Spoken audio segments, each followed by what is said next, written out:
Imagine this, you're months away from walking down the aisle, planning the wedding of your dreams with the person you thought was your soulmate. Then one morning, you open your email and see a cold, heartless message, "I can't do this. I've found someone better." No conversation, no explanation, not even the decency of a phone call. Just like that, the future you imagined is ripped away. That was me, but here's the twist, he had no idea the engagement ring he gave me would become the very tool I used to burn his secret life to the ground. By the time he realized what I'd done, it was already too late. If you've ever been betrayed by someone you trusted with your whole heart, then this story will hit you hard.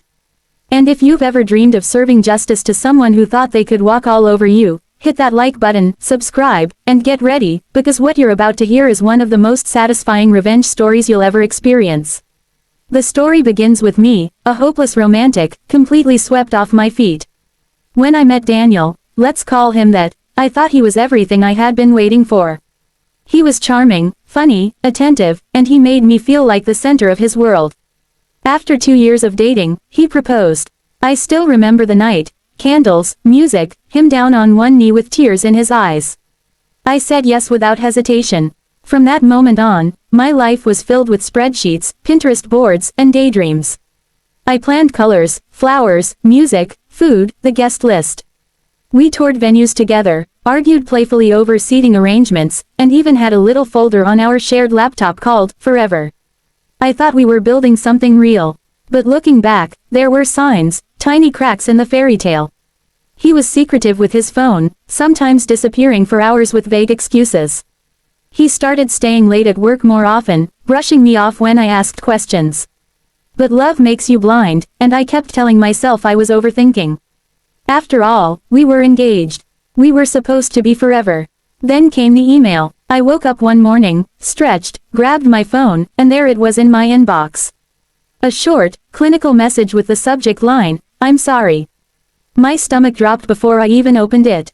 Inside, he wrote, "I can't go through with the wedding. I've met someone else. She's better for me. Please don't try to contact me. This is goodbye." That was it. No face-to-face conversation, no chance for closure, just an email as if he was canceling a subscription service.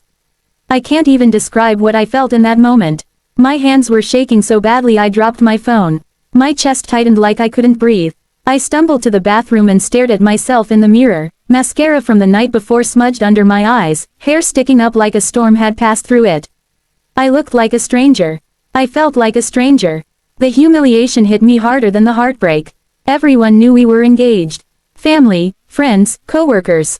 I had been showing off my ring, talking about dresses, posting countdowns on social media.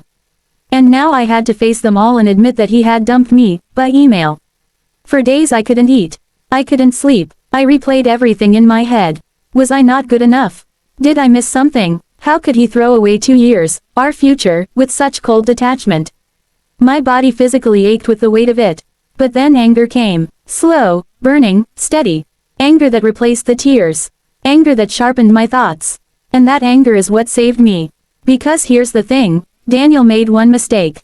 He gave me an engagement ring. A beautiful, expensive ring.